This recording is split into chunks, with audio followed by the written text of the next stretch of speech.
It says it's time.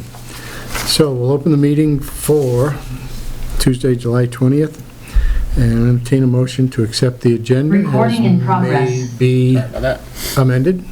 So moved, and I believe we should move number 7 to number 3.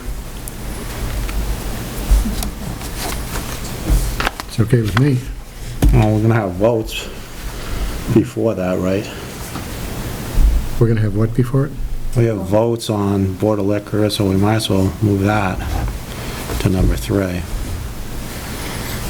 You said 7, that's a library. 7 7, is select Select board. Board Member resignation. He's looking at the old one. Here, get the new one. I'm looking at the one that was on my desk. Right. He took the one from Friday. You redid it since I talked to you? Although I forgot to add the one for Chuck. Okay, well, I'm still fine. I'm still fine with doing it. Yeah. Just, mine had something else on it. All right. So, just move 7 to 3, and then everything else follows after that. Okay. All those in favor of accepting the agenda as amended, please say aye. Aye. Entertain a motion to accept the minutes of June 17th as may be I'm gonna make amended. a motion to table them to the next meeting, being that we just really got them, and I saw some things, and there's some spelling things or something, so. Yeah, there were a few spelling errors. Well, Yeah. that was, Names and things like that. Yeah, names and stuff, so let me just go through it. I mean, I just got it last. you mean like my name? It's Spelled wrong? Your name's always spelled wrong. It's okay. Finneran, Finneran. No, Stephen. Steven. Yeah, but Chuck, Kurt always spells you as Finneran. That's okay. So let's just move Okay to with that, I think. Yeah. That's sure. Okay. So we're all in favor of tabling Yeah. the minutes of June 15th and 17th. And the 30th. Please say aye. And the 30th. I Oh, we don't have the 30th here. Okay. Do we have select board member concerns? I think, I don't have anything that can't be under other yeah, business. same here. Okay, Yeah, I'm all good. you know, good? Okay, Number 7. welcome. Oh. It's been a long time since anybody but us was in this room. And no mask, it's wonderful. And no mask, right. I didn't recognize half of you without your masks on. Is there anything other than what's on the agenda that you may want to bring up? Well, I would like to say something. I just want to publicly thank Jim. I went to the fireworks and I thought to myself, they're so much better this year. I didn't know until after the fact that Jim and Roger had worked at the recycling center. I think I have this right. And they donated some money toward the cause. So I want to thank him publicly for that.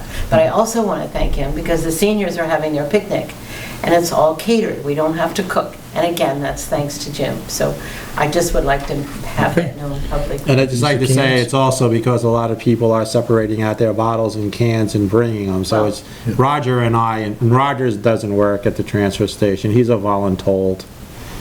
So, Well, Okay. it's still there. Yes. Volunteers Right. get thanked too. right.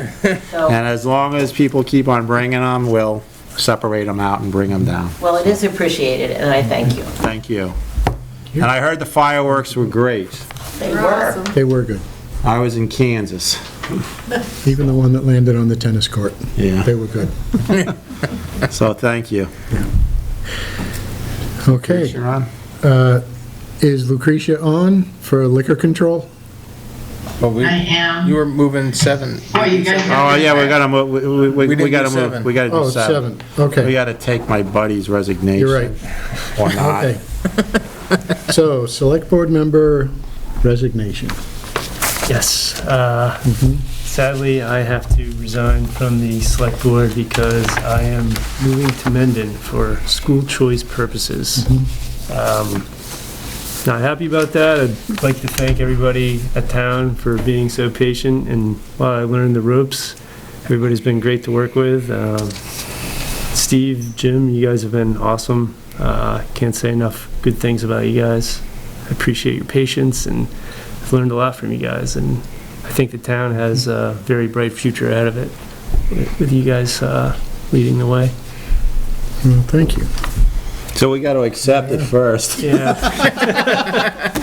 Well, unfortunately, we don't have We a don't have a choice. choice because of Because he statutes. this is not Yeah. a simple resignation. It's a statute. The fact that he doesn't live in town, he can hold another office in town, but he can't be a member of the select board, Or it can't be an elected, whatever. so. elected member. I'll make a motion to accept Chuck Claffey's resignation as a select board member. All in favor? I'd like to say, You can't Chuck, vote. it's been great working with you also. It has, it's been very Yeah. nice. And we just got you rolling like in the last 8 months, you know? Yes. It's terrible. Okay. Thanks a lot, Chuck. Thank you. And we're back Now, to back to- Board of Liquor Control. Okay, Lucretia? Hi, so we have 2 outside consumption permits, both for the foundry. One is the fireworks for July 2nd, that is being rescheduled to September Fourth. 4th. Yes. Yeah, with Sunday, the 5th as a rain date, just in case. So this, I'll make a motion to approve the Foundry at Summit Ponds outdoor consumption for September 4th and September 5th for fireworks display area. That's the above parking area. yeah, Up in the second level? Yeah. So, Do we approve this, or do we okay it through Lucretia? I'll make a motion for Lucretia to move, the town clerk to move forward with the outside consumption permit for September 4th and September 5th as a backup rain date. All in favor? Aye. and the And second the one is for again, for the upper parking lot for a wedding event on August 14th. And it's from 2 to 11. Okay, I'll make a motion for the town clerk to move forward for August 14th. 14th. Yep. In the same location for an outdoor consumption permit running from 2 o'clock to 11 o'clock. Okay. All those in favor? Aye. And that's all I have for you. Okay. Did I miss citizen input? Yes, Yeah. you'll have to wait for 2 weeks. Yeah. Go ahead, Steve. Go ahead, Steve. Just real quick, I'm just wondering, having had a couple of incidents recently, if there's any thought or desire to add underneath the town of Killington, something that says police, fire, EMS, search and rescue, some type of wording on the front of the building? I have something underneath other later on. I'll bring it up now. It's just, basically, I thought we're still in the process of getting a sign It's gonna have everything. that's gonna have everything on it, and then it's gonna also be the first Electronics. electronic sign in the town that we got approved through the planning commission. And where's the location on this? It will, the I mean, is it out location, by the road or in by yeah, the... it'll be out by the road. There will be a regular, the entire group listed on the sign. Does that satisfy you, Steve, that it's out on the road on the electronic sign? To an extent, yes, just sometimes when electronics go down, I don't know. Well, the sign that's gonna say everybody that's involved is not gonna be electronic. Okay. That's all the right. regular sign. We're gonna have the electronic sign so you can put up, 4th of no July no fires fireworks, this no week whatever. because it's dry, or fireworks the 4th, or you can put all your things up. Yeah, so you're gonna have a regular frame with everything outside written, Right. and then the electronic will be embedded inside that frame. Right. So it can be Okay. changed. Thank you very much. Okay. I knew there was something underneath other. Good there? That's good. Okay. Anybody here from the library? There's a few. Library has 3 issues, one that comes up under A and 2 that come up under library events. The first one are the chairs that you're currently sitting in. They were purchased when the building was built and opened in 1999. They are coming apart. The arms are coming off of them. They're very difficult to stack and hard to move. And we're hoping to be able to get approval for a capital expenditure to replace the chairs. And I think Chet has a picture of what we're looking at somewhere. Oh, sure. Now you Told me to picture. send it to you. I did. Mhm. No, it's when I had to restart the computer, all my, And is there a Shortcuts are time wrong. frame for doing this? Sooner rather than later, but nothing that has to be done like right now. We just knew because it was a capital expense that was not covered under the regular capital funds. it wasn't listed in the spreadsheet to this point. It's just, Woo! They're not that blue. I was gonna say. They are stackable. they're stackable. They're 21 inches wide. They're very comfortable. Such a discount. I thought it was a pretty good. 145 to deal. 48.99. It's a darker blue with a little bit of a pattern to it, so that if something gets spilled on it, it's like this kind of pattern here, it would distract from dirt. These are called church chairs. They come with a pocket on the back for you to put your paraphernalia, but these will not have pockets. They will come just like that. And like I said, I think that last one under color, you've got two stacked on top of each other. I think that last one is actually the color. Nope, this side. This side. Over here, underneath the 48, there you go, the last one. Nope. Down, That down, one? that one. I think that's it. There you go. There you They're go. darker with a little bit, if you zoom over, Sparkle, whatever. yeah, there's a white. print to it. Yeah. Capacity for this room, seated is 44. Standing room only is 88. And we're looking at probably getting about 50 chairs so that we could have a few extra and then use them somewhere else in the building if we need to. And he's, I think, pulling up the capital improvement plan for the library. Well, we have about $40,000 worth of expenditures planned this year. And after doing that, because we have currently a $33,000 balance in the reserve fund as of the end of the fiscal '21 year. And after these purchases, we would still have $35,000, and we're talking about just under $3,000 for all of this. So 2,500 plus we'll be shipping. fine with. It would be 50 or 55 chairs and then 2 tables, because 2 of our tables have broken. So it was So just a why modification. don't we just say 55, since that was the higher number you said? Okay. So if somebody says, Would these include in the, I'm going to call it the conference room off the library? you're gonna the be far thinking room? you thinking Are about those being replacing replaced? chairs? No, Okay, those are not being replaced. all right. But we will have, say, 5 or 6 extra chairs in that 55. If people are more comfortable with the new chairs, they can switch. So how many chairs do you have over there? Over there, we have 4, 8, and 6. So 14 around the tables. 4, 8, and 6, or you were just counting in your? 16 total around the tables. Okay. These particular chairs don't have arms, which is, I think, a little bit easier for some folks to sit in, and they're rated at 800 pounds. So it won't matter who walks in the building, they can sit in the chairs. So how old are the chairs in the other room that Steve was Same, talking? but they're different. They're not these kind of chairs. They're sturdy wooden chairs. Sturdy wooden chairs, they're not Okay. padded. They weigh about 1,000 pounds. They do. apiece. They are hard to move, but we don't have any complaints on those. These are the ones that are coming apart. When the seniors try and pick them up out of the stacks, the arms are coming off. So to me, this is underneath capital, and they're just telling us what they're doing, Right. and it's in the budget. Yeah, this line item wasn't, so this was just, Yeah, letting you know. Yeah, just letting us know, so, you It's still know, within the budget. it's within the budget, so. Okay. Okay, Just let Chet know how many you're really ordering when you Okay. get down to it. yeah. We can order those next week. I can give you the receipt for all of that. The other 2 items, one specifically has to do with the festival that we do every September. I don't think people in Killington thought we could pull it off originally. The first year we did Fairy Tale Festival, we had about 850 show up.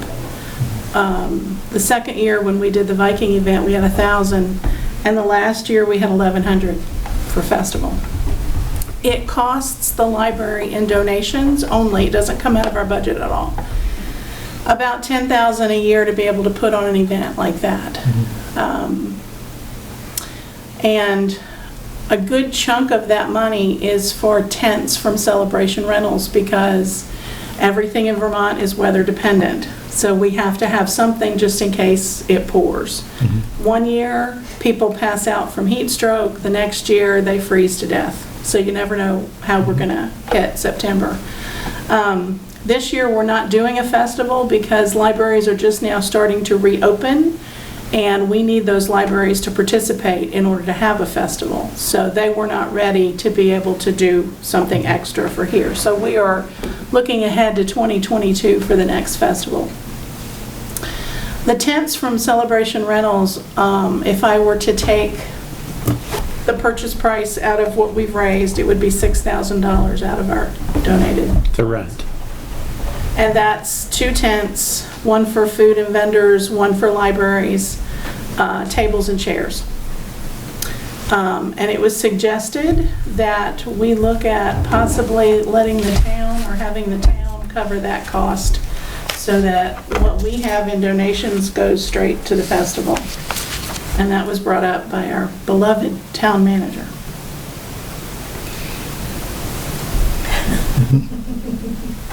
Yay. Good job with pen. Thank you, Jeff. Can hear a pin drop. It's an events expense, and then to expand upon what Jane has said, is the one thing that has happened over the last several years is they've always been between $20,000 and $40,000 under budget for their spending, so they all have been responsible with it, and that was my point, was, you know, in the short term, because we're going to talk about the next option afterwards, but for the next year or two, while we look at long-term options, this may be a wise option going forward. We have a part-time children's librarian right now that we're very happy with, the board's very happy with. So we have that particular piece of her salary that doesn't get spent and always goes back to the town at the end of the fiscal year, which adds up to about $20,000. Warren, you kick I don't know it. how to raise my hand. You just did. Go ahead, Steve. I'm just wondering about, I can't speak, but I can ask, the fire department tents that we use for July 4th. Would they be They need to be 20 by 40 or 40 by 60 is what we've rented for the next festival, is 2 40 by 60. these are 18 by 30. They need to be 20 by. So basically what you're really asking here is that you have this event, it costs $6,000 and whatever, and the town manager is suggesting we take it out of what line item of the town budget? Basically, it would be out of their, you know, events type of expense line item on their budget. It would, for this particular year, because, well, actually, it's in next year's, right? So we would, basically what we're asking is we're gonna make sure we align that line item to match this amount of money for the next budget season. Okay. So it's not something that's It's not today, adding but it is, anything to the budget. it was just, Not an it's additional actually just a expense. Well, precursor. I thought, I'm sorry, I thought the library's paying for it anyway and has paid for it anyway all along. I thought the guy to my left, the town manager, said, let's move it over to the town's recreation No, no, budget. no, no, no, That's no, what no, I no, thought no, you no, said. no. That's where I was It's like, staying so in the how is it library. gonna come out of the town side? No. It's just the moving around or whatever. Yes. Once again, I don't think that's a motion that we have to Well, make. it's a precursor, this conversation probably wouldn't have happened, not for the next Yeah, part of it. Right, okay. So that's fine, whatever.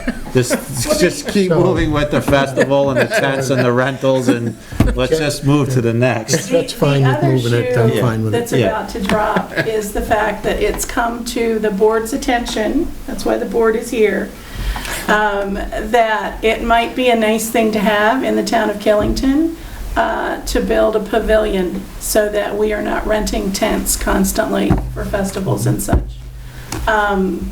I've contacted a couple of different places that do that type of work, one in the Northwest, one specifically here in Vermont.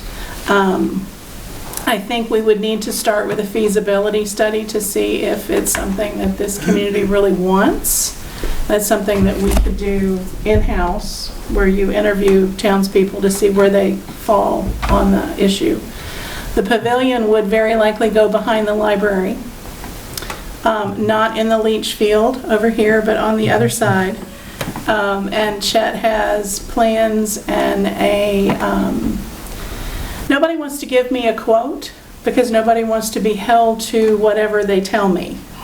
And I said, well, we know that lumber prices are constantly going up and down, so we're not going to hold anybody to their quote.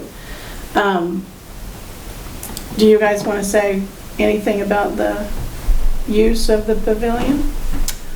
Well, I think one thing, Jerry and I, and Beth, it would be excellent to have outdoor activities in, whether it be a wedding, whether it be a children's activity, will it be used for the Fairy Tale Festival? It could be a number of things for the Thursday town. night concerts. Yes, yep. So how big of a pavilion? Right now, we're looking at 24 by 40, I think is what they gave me. I'm not, or 28 by 40. And are there fixed sides on this? No. Okay, so you'd have This particular some type of side company- you could take up or down, like roll it Well, up or roll what it we down? did was we just looked at the timber frame. Mhm. And the timber frame from, actually Vermont Timber Frames, is going to run us without a platform, without a concrete slab, and without a roof, just the frame, would run about $58,000. So what you're looking to do is something like the rec department has, a pavilion like that, A little bit overhead. bigger, Well, yeah, something like that. but something so that No we could sides, have- no whatever. We could have a nice tin roof, a little bit of a stage. If we want to do a concrete slab, which is what Chet's leaning towards, we could do piers. Well, we'd have to do piers either way, but the slab will be dependent on what we're gonna do with it, but when you look at what would the town do with it, you'd still have, we have issues with camps, you know, and the concert series, which is the Sunday, the Thursdays during the summer. There's a lot of different things that it would Chili have cook-off an next effect week will be here, you can't sit down. on. Right. And a lot of the seniors are concerned about being able to come because there's no chairs, there's no Everything goes tables. back to the seniors, it Well, seems. I know. Also, there was Demanding another, group. there was another Can't you take these chairs outside, since you're getting rid of They them? got a couple more days on They them. have holes in the bottom, so when you put them in the ground, the Just- ground comes with them. Yeah. So my only question is, you're getting 2 tents for the events, and now you're gonna go down to, you're still gonna rent one more tent, I would We guess. might or we might not. You It might or just you not depends. want, okay. And you're not looking to do it in, when are you looking to build it? Next spring? Well, we're not looking to ask the town for any money, we're looking to fundraise for the But we'll whole take thing. it if you're willing to put them into the budget. Well, even if you raise funds, it's still in the budget, so it has to be in the Yeah. budget. I mean, Well- that's all. And the other good thing about it is if my concern is we make it big enough when we do it, because you can't go back and then, enlarge it. But the other thing is we could also rent it out. Not everybody can rent out the top of the mountain. So sometimes if you want a small wedding, you could rent the pavilion, provide your own chairs and tables, your own refreshment, your own minister, your own little whatever they get married under. And we could recoup some of the money over the years. And once it's learned that Killington has a lovely pavilion to rent, you never know who might want to rent it. So I just want to be safe on that. The town of Killington is not in competition with any businesses that are I in. didn't No. The library is on its own, okay? And we don't get to say, we just do the budget for. Basically. We don't run your library, so I just want to say, like, the town of Killington is, we don't even rent out the pavilion next door or whatever. I just want to get you're that saying in. You can't. No, I'm not saying anything that you, The library couldn't actually What? charge money, like, so we've done It weddings in the depends. field in the You past. can't, the town doesn't Okay. rent it. I'm just saying that's up to you girls, okay? That's not us, and you're here looking for, and you too. And- I'm and- sorry. One other thing that we talked about, and I don't know where it is, but with solar panels, I Yeah, mean, I'd much rather have solar panels on a pavilion than them sticking in the ground looking horrible. So I don't know where the town Well, the is thing in is- on is that project. Well, we're gonna be building, what it is it's gonna be a solar carport that's actually gonna be timber frame. It's gonna be the same kind of thing. So it's not like they're just, what's that? They also build pavilions, is No, timber frame No. people? No. no, not Well, this then we group. want to make sure they don't, the styles don't, well, this is They'll be so fine. far away. They'll be fine. The thing I just wanted to mention was, the only part that the town is involved with is the liability piece and making sure the construction is done, like, the town would manage the construction. Yeah. If you have raised money and you aren't able to raise the entire amount, there's two ways, and Jane was mentioning, how do you get the public's approval for it? And typically, if you say, well, we need $50 more thousand, that could be a separate line item on the ballot where the voters can vote, do we want to put the $50,000? They've raised $60,000, and we got to put $50,000 on the ballot. That would be a way to make sure we have a complete buy-in from the townspeople. Yeah, and this is basically just so that you know what's going on. We wanted to come here first because we know that there's nothing that really you can do. We need to do the raising of the funds and the research and And do you have someone that can give you a sketch of what you're talking about? You didn't. Timber frame? You sent me the email, but you didn't send me the one with the sketch. Oh. So Yes, I don't have that one. Before I leave today, I will hand you. So I'm gonna come back to my question, when do we want this thing up?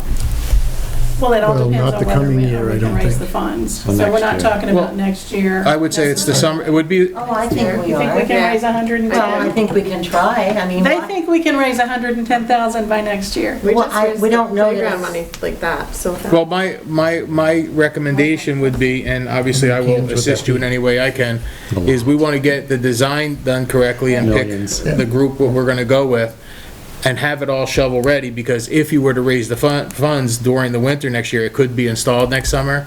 If you're not getting enough funds, it would then have to wait for the next ballot season, so it would be the following summer. So I think that's the We would also way have it to is. figure out if we can do this on this property. I mean, Well- somebody needs to come look at the grade and see what, if it's even Would possible. that be in the back by this, where the softball field is? No, it would be near the cemetery. Closer to. You're getting closer there. You're getting closer. Where's the banana peel? Now, I asked today why it couldn't be on this field that's next to us, and I was told that we don't own that, so we can't. But how are you going to put solar panels over there?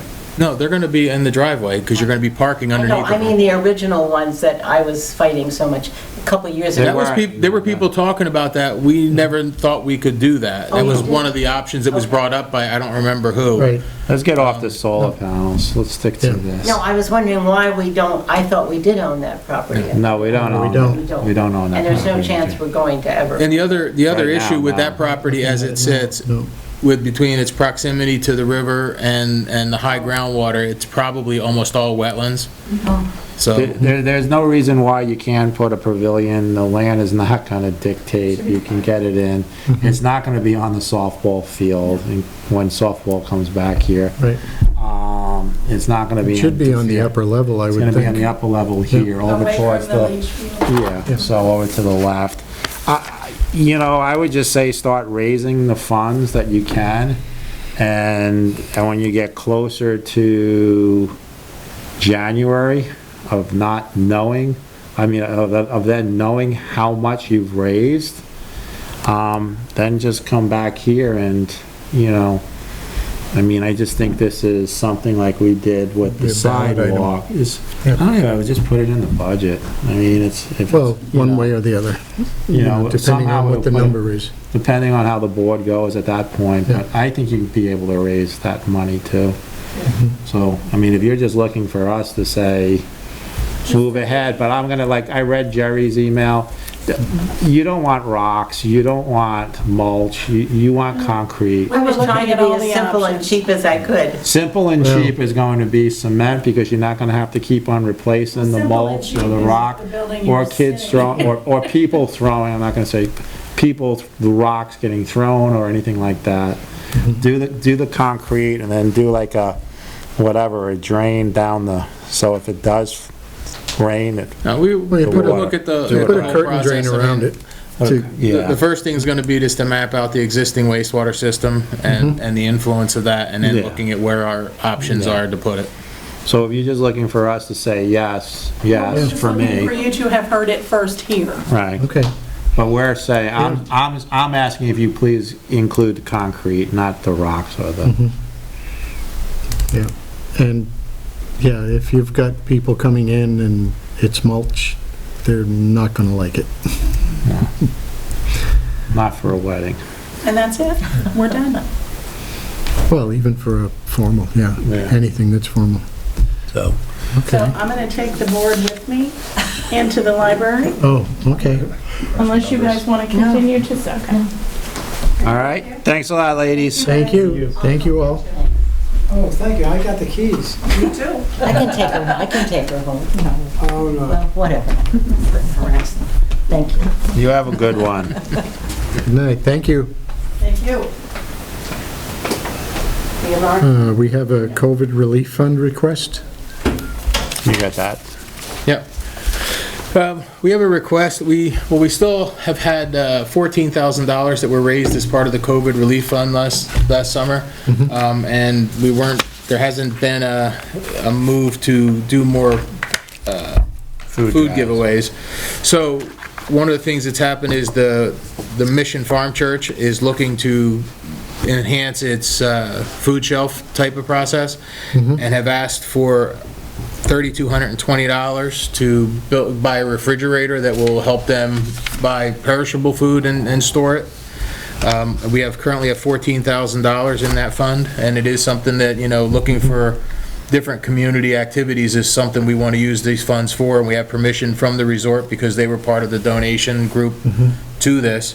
And basically, we're looking for approval to expend $3,220 for that. Now, is this a commercial size? Yes, or- yeah. Commercial Okay, because it needs to be almost the biggest one we can So get. to be honest here, the Mission Farm didn't ask for, Mission Farm came down to the transfer station and said if anybody turns in a used refrigerator, We'll take and it. then said what it was supposed to be for, and they're doing 100 meals a week, okay? And I happened to go out like 2 days later with Mike Salamano for a couple of beers, and we were talking about different things or whatever, and I just said, Mike, I got Mission Farm asking for a used refrigerator to do. I went, we have 14 grand in here, can I just go down and price out something from Steiger's? And then he had me write to Amy and him, and then the next day they came back and they said, yes, Jim. I went down to Steiger's, it's the same exact commercial refrigerator, but a little newer. I just want to make sure than they get a mine. big one. Oh, they get, Yeah. no, it's Yeah. a nice size one, and it's gonna be able to handle doing what they're supposed to do. So, but they didn't ask for a brand-new refrigerator, and they Right. didn't ask for a $3,000. This was me going out. Well, they asked for a refrigerator. They asked for a used refrigerator, and we stepped up. So we're stepping it up. It is a commercial, and that's their little note to us and everything, and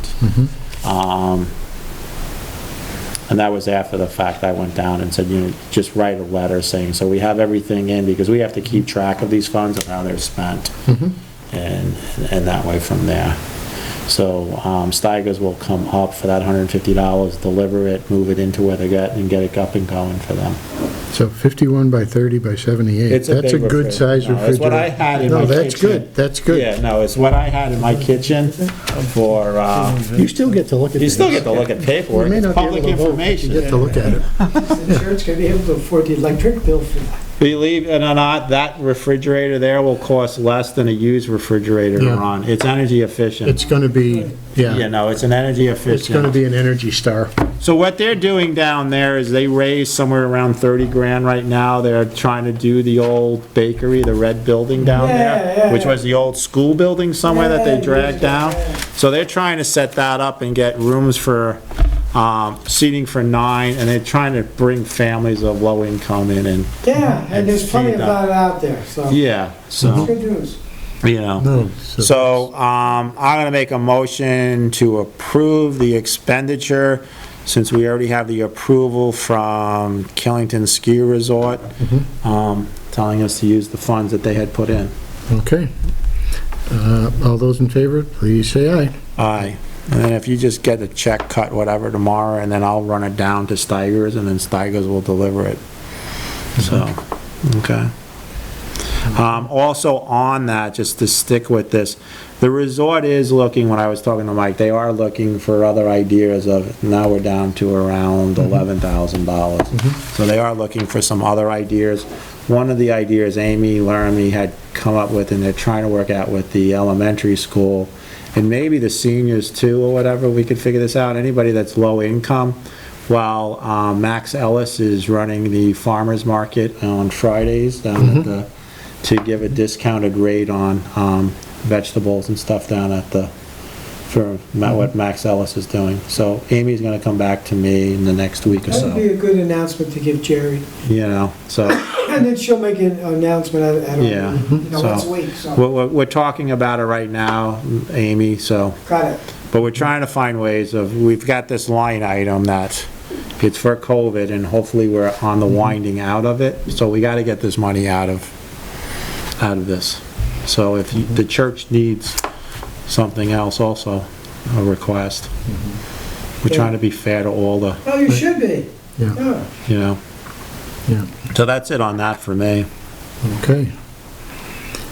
And we have a certification for compliance for town road and bridge standards. Yeah, this is the annual, the state puts out a, there used to be called the Orange Book of building standards.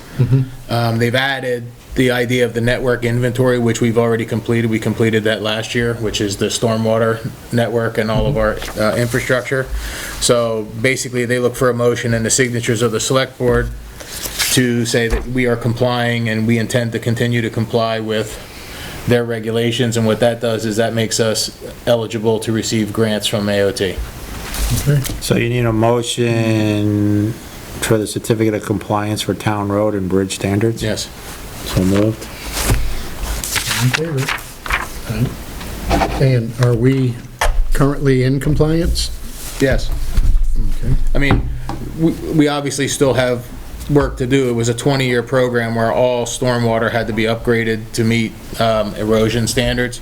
And we are, according to the person who did our inventory, 20th, right? way ahead of most towns. So we're in a pretty good place and we just got to keep chugging along. Okay. Thank you. And Fireworks. we have statute. fireworks statutes Can you put this up on that? discussion. We'll put that up. I asked for this, I sent have it a out bunch to of all different- three of us. Yep. You know, and just because I've been getting a lot of complaints of fireworks in town, dogs. You know, it's not just dogs, there are people, you know, I mean, it's something that we kind of forget. We do have military people too, and PTSD, and, you know, it's like, Oh, I know. it's really, so I just like, what are the rules? Well, and they're not, I know, I live in North Sherburne, and I know that whole weekend, well, you know, because you live next street over. Anytime after it got dark, they were going off. I live across the way on Yeah. 100. And I mean, and it wasn't, in this case, it wasn't the loud explosions that you guys are looking into, but it was still, you know, and when we do our fireworks, people know where it is and what time it is. And this is stuff that all of a sudden starts going off. Right. And to be honest, with some of them, you can't tell if it's a gun or if it's a firework. Right. So you know, like, I've heard both sides of this story. It's my backyard, I get to do what I want. You know, I've heard the side about, you know, it's annoying to me and why I get to do this. I just asked for the statutes to be put up so we know if we're following them and if we're enforcing them. I know that Rutland Town has been talking about the one company selling fireworks down across from Home Depot.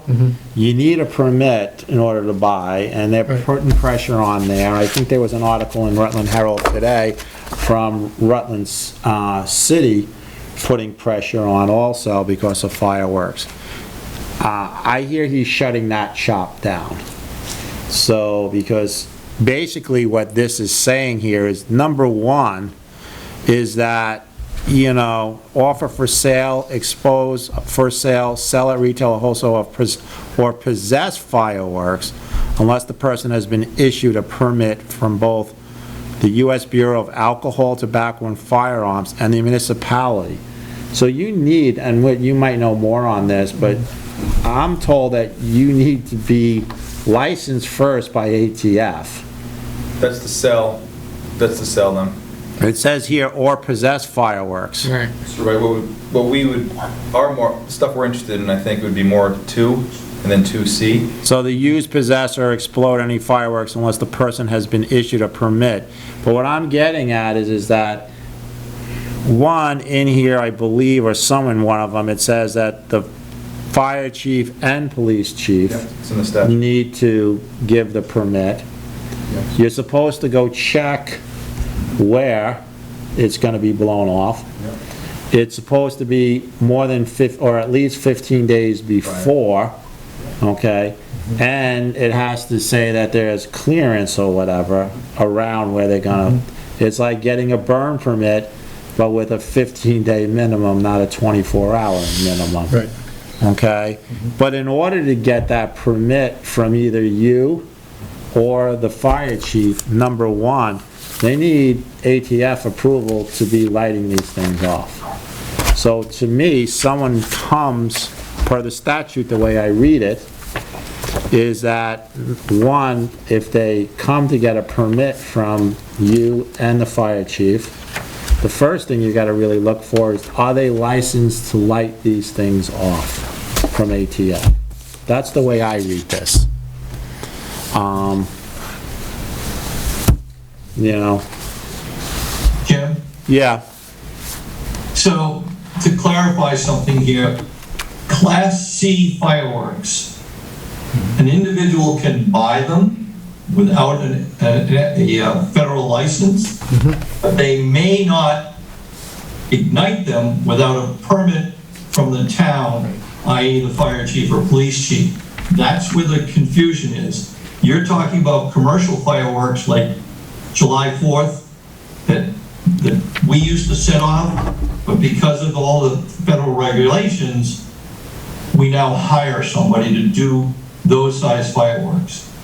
So the problem people have is they can legally buy them, but they can't shoot them off. They can't walk out the door. Either. Can't what? You can buy them, you can't possess. You can't possess them in the You state. can't leave according the to this. property with the fireworks. You can't possess fireworks unless you've been issued a permit. It doesn't classify it by Class C. It's just saying any fireworks. Right. Yeah, there's confusion. But the LCT put out a thing, I gave you guys, it's kind of the highlighted sections, but it definitely clarifies that, where it says you can not only, not just set them off without a permit, but also you cannot possess them either. so as a whole, the state allows some of Class C fireworks, and I don't know which one this is, but which include shells and mortars, multiple tube devices, Roman candles, rockets, sparklers, and firecrackers with no more than 50 milligrams of chemical compound. Most of the stuff that's being sold down at the shop down there is more than the 50 milligrams, and the town, Rutland Town, has gone after them. They have to, any of the stuff that they're selling down there has to have, the person has to have a permit. And then they took away his license to sell, correct? They did Permit. Yeah, temporarily they did. Temporarily, and then they went back and gave him one saying that everybody needs a permit first. Yeah, it needs to be shown. And then it made the newspaper again that he didn't think he had to do it if a Vermont license plate pulled in. And they're pressing against that, and now it looks like he's shutting down. So to me, it's, if you read the whole statute, the whole idea about this is to have it online to make people aware of when fireworks are going off, where they're going off, so people that have issues or animals with issues are aware and can and be prepared for it. This has been going on now for the last 2 years, sometimes every single week, Thursday, Friday, Saturday. That's not fair to whatever. I think we should be using, just like Rutland Town and Rutland City, and, you know, we give permits out to the ones that are doing the big fireworks show, and the town can do that. Sparklers, smoke bombs, stuff like that, are considered, you can do that. It's where do we go? And I just want to bring up Well, it says this subject. sparklers are described in a subdivision. Right. You know, so, I think we move forward to a special permit process. I think fire and police are supposed to be giving this out. I believe that's in the statute. And, you know, maybe the step is, if we're gonna allow it certain places or whatever, that we have some kind of form of letting people know so they can be Well, this is aware. like when the grist mill has their fireworks. Right. Have those permits in hand. And they do always get all their permits. Right. And have them signed off. And the town of Killington. The town does the same thing and through then certain Northern. Resort does a good job. Resort does it. Resort does it too. And Mountain Meadows, when they were applying for, they're just starting to The open ones that I've back seen up. come across, for the most part, permits have been applied for by North Star Fireworks, the bigger ones, Resort, the Foundry and stuff, and the town and stuff like that, which is good. So Gary, the fire chief does have a permit he's been using for that. I suggest Division of Fire Safety, they have one online, kind of a recommended permit, or we could even use the special event permit. So it kind of falls underneath that as well. So if we kind of use one form, one permit, that'll cover it as well. But I think by moving this discussion closer, the 15 days has to get out there. A lot of it's education. That you actually need a permit, and then we leave it in the hands of who's supposed to give out these permits. And then it's up to you and the fire chief of who's getting the permits. It's supposed to be a competent person supposed to oversee the show as well. They don't define what the... Right, and that's where it comes into when you read, no, but, well, that's when you read this statute, it's supposed to be like fire department is always supposed to be there, and then we have where we charge $225 an hour for, or 60, whatever it is, for a person to be there. So that's why it works into this special permit thing that you need, and if you're gonna have fireworks, then you gotta go through this other process. Yeah, and the competent person can be given Right. instruction. Like, for example, one of the big reasons why the town itself no longer does fireworks on the soccer field is because it was too close to where the people were. So now by having them set off behind this building, behind the library, it met that regulation and it kept, you know, because there was no way to do it on the soccer field and be 300 feet away. But that's what Jim was saying about, you know, coming in with the more state and federal regulations. And if a competent person has to be there, they can be given a list of what's... Yeah, then, you know, the site should be looked at, I think, first. It says in there, by the fire department, we're supposed to inspect the site first. But you gotta make sure that, okay, where you Which means you're doing it before you give them a permit. And with North Star, what they've done in the past, they show a map, and it shows where lighting off from, and where the audience can stand. So July 18th, Vermont State Police News Relief, Allberg, Vermont, unlawful mischief, possession of fireworks, St. Albans. And it just basically goes on to say that some lady called up because her neighbor lit off like a Roman candle. The Roman candle slipped over, hit her siding, caused $100 worth of damage. And it goes on here that he was cited at the scene for unlawful mischief and possession of fireworks. He was ordered to appear in Grand Island Court for those charges. One fell over prior to going off. It was also determined that he did not have a permit for the fireworks. So, I mean, it's not just happening here, it's happening all over the All right, no, I know that. So, if we can, what do we have to do as a town? I mean, we have this from Vermont Leagues of Cities and Towns, and it basically does say the consumer needs to be aware that although it's legal for the store to sell them to you, the moment you walk out the door into the parking lot with that bag of fireworks, you are breaking the law. The reality is it's really just coordinating with the fire chief and the police to make sure that we're all issuing the permits and that they have to have a license and they're not even allowed to possess them. So I don't know how we can issue a permit for private fireworks. They can buy it with, so once they have the permit, they need that in order to buy them. No, but what Chet is getting back to is they really need a license from ATF. Before they're even allowed to buy them. Like, to they're buy not, 'em. it's like. Or to get a permit. If you read the That's VLCT not document, 100% true. I think it means according to that, sell them. Well, no, because when the town bought them, there was a whole section of things that you could walk in off the street without a permit and buy, and they were the little ones. And in the town's case, they were what was considered the groundworks. They were the little Whisttlers and Twizzlers and things like that. Anything that was going up in the air, you needed this ATF, and the town issued a permit through the others.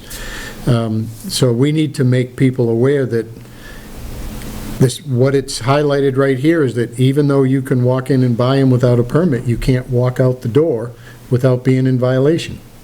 And what I'm getting back to is what Steve Feiner was saying.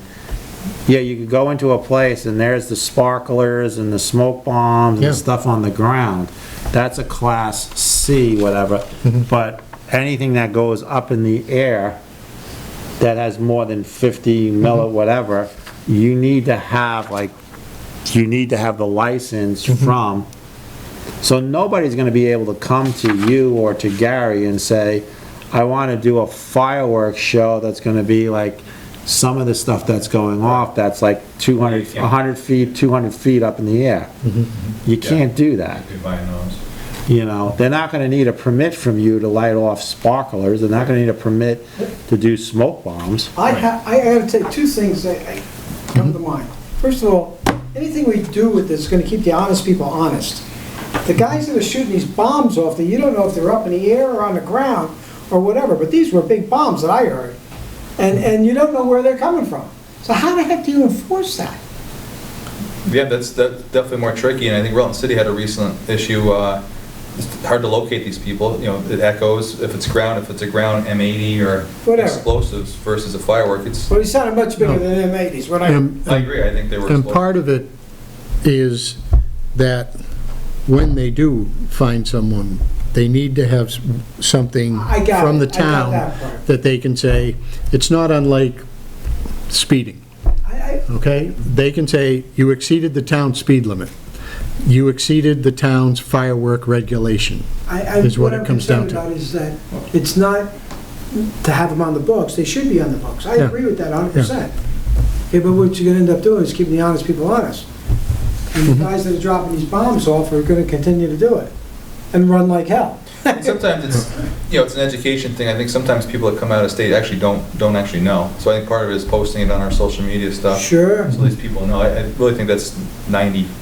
And I'll tell my relatives too. So- Okay. The explosives are coming, I can tell you that, I think the explosives are coming from a local So do property. we need to, the town need to develop a permit, or do we have one in place? we have the permit in place, the permit exists, it's just we want to determine which one we're going to use, and we got to make sure both the police and fire are signing off on it. And- But the other issue is, it's, because it's in state statute, you're able to enforce state statute, so we don't need a separate ordinance for it, so all you're going to be doing is we're going to be monitoring the permit process, and really shouldn't be issuing any, to be perfectly Yeah, honest. because this here, I was reading something off a line, but here, this is saying 20 VSA 3131.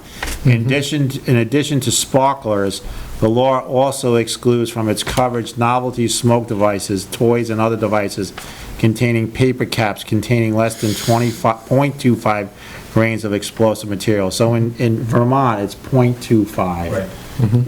You need more than 0.25 to get something 50 feet Oh, yeah, in it's the a air. cap gun. Yeah. So all I'm trying to say here is that there is a statute, there is law, there is no motion from us, but there might be education that the town has to get out on website and other stuff, and maybe even use the sign down below saying that fireworks in Killington or in the state of Vermont require a permit, and contact who? And let the police and the fire department do their job. And that can be on the sign in front of the new And in firehouse. front of the new firehouse too for a while. Yep. So, Thank you, fellas, I gotta go. My Thank you. all my right, chauffeur's waiting. all right. Okay. Statute does say, But I thought you had the keys. I do, but But she's she got has a that, spare set in case you Okay. can get out. Take Okay. care, fellas. see you later. Thank you. The statute does say that the law does impose a duty of proper inspection upon the municipal authority that grants permits. So, like, you know, whether it's Gary or me, whoever, the fire department goes and inspects the property where it's going to be. But you also have to probably see what they're gonna blow up. Good question to ask. But, you know, again, I use North Star, they're the biggest player out there, and they do it right. I mean, they do put out. North Star's not gonna come in my backyard and light off Right, fireworks. that's just a heck of a wedding. And North Star, when we went up there, Okay, Preston. every one of their containers has an ID on it. Oh, wow. And if they move a container, they get a call from ATF saying, why was this container moved? That's actually one of the reasons when Yeah. we were No, they can't even reviewing the move a storage container. of fireworks in the refrigerators we had, Yeah. that we found out you have to actually have a permitted magazine with a GPS chip on it, and Yeah. they want to know where it is, and it doesn't move. And the refrigerator didn't qualify. Oh, they didn't quite qualify. And that's why the place But it had a down, lock on it. and that's why the place down by That's why Home we Depot. don't do 'em anymore. That's why the place down in Home Depot, Yeah. they're in containers. Yeah, Yes. yeah, no, they're legal containers. Then that's fireworks in there that you need to permit. Correct. So, Okay. that's all I want to do on Very good. that, is let's get the word out, and, I mean, I get what Andy's saying, but I think 80%, 90% of the fireworks are being done by, responsible people that just don't know the rules. I agree. Yep. And if we get. Thank you, I gotta go to a fire meeting. All Okay, right, bye. and if we get down to the 10%, then maybe it'll be easier to find them. Yeah, yeah, it's definitely a handle. Well, and you also may have, once the community knows that it's not allowed, More phone calls, yeah, you may get someone saying, someone just lit this off next door to me. right. Well, I'm telling you, those Okay. big explosions that are going on, I mean, if that's going off next door to you, your house is getting rocked, and you know who, and you need to come and talk to the police. Right, yeah. Okay, moving on. Short-term rental discussion. We'll turn that over to Chuck. I was gonna say, you're up.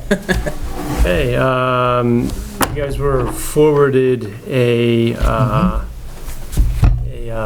fine reduction plea. Anybody on here for this? The woman. Sandra Snyder, who She's on. she is actually on, I believe, on the Zoom call. She Yes, attempted, I'm on. yes, she attempted to send this to me. Can you hear me? Yeah, we Yep. can hear you. She attempted to send this to me in June, to get in front of you guys before the last, June meeting, but there was an error in the email address, so I never received it. Okay. So I believe you've received all the information that she provided. She's stating she did not receive the certified letter that we sent. And she doesn't know who that person was that took it? No, and the receipt does list COVID-19, so I don't believe the post office is taking signatures, and we're not sure who JR 289 is. But, Ms. Schneider's on Zoom call if you have any questions for her. Do you have a suggestion? Well, basically, we have, in the past, we do not fine people if they did not receive the certified letter.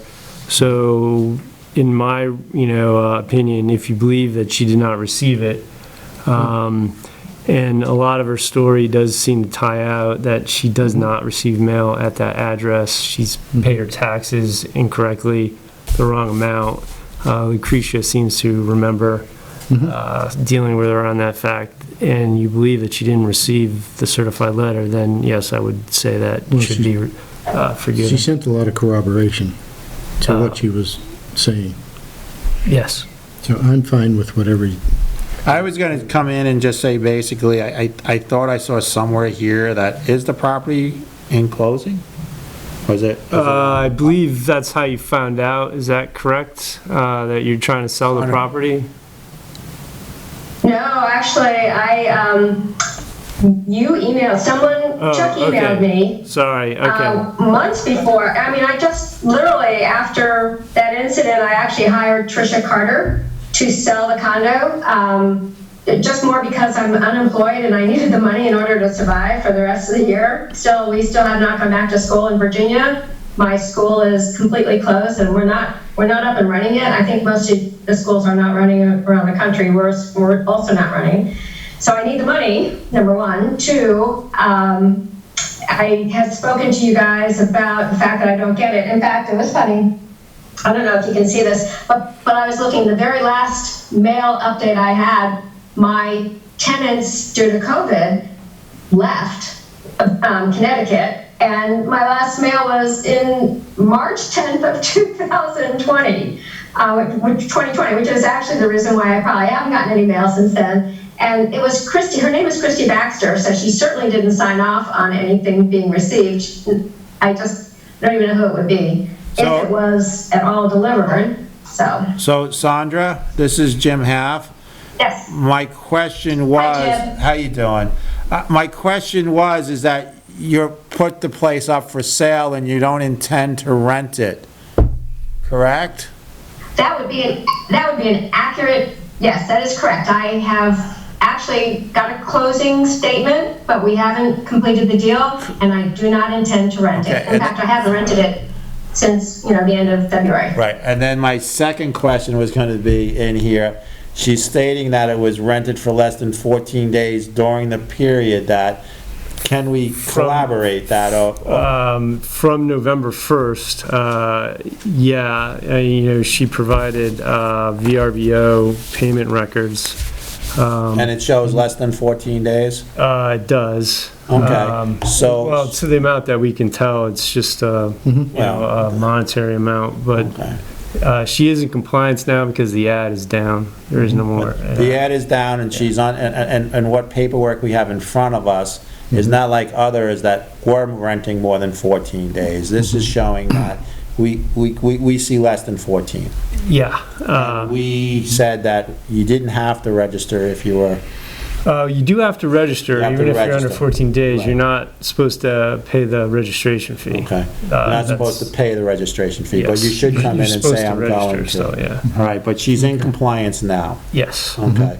So as long, to me, Steve, as long as we have information here that says under 14 days, it's a no issue. Just, while you still own the property, Sandra, and it's going for rent, if you haven't registered it without paying the fee by just saying it's less than 14 days, could you please do that, if that's not done?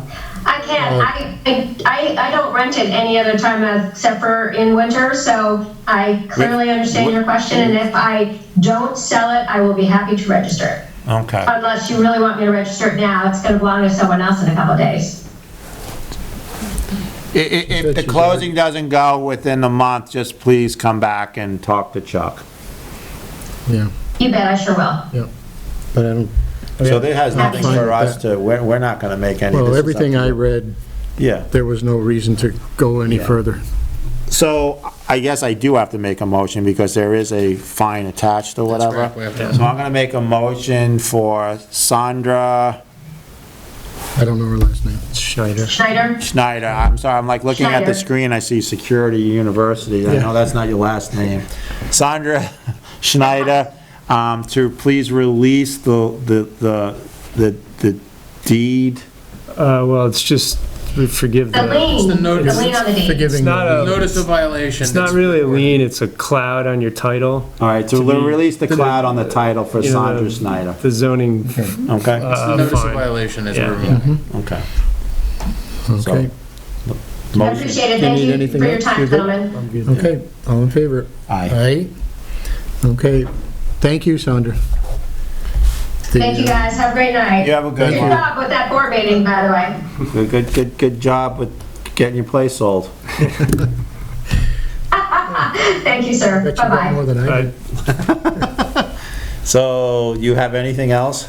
well, a quick update, so we have about, the number always changes, but we have about 565 properties registered at the moment.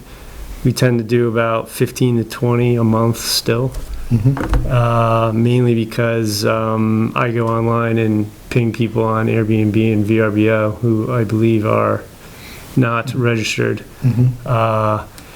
And as far as the fines go, there were 8 people who did not respond at all, which now I guess is 7 because Ms. Schneider was one of them. 4 of those people have registered but have not contacted us to address their fine. So, so I guess that leaves 2 or 3 that we haven't heard from. And there's about 30 properties that we need to go through and chase down a little bit. After we're done with that, we will start policing the advertisements.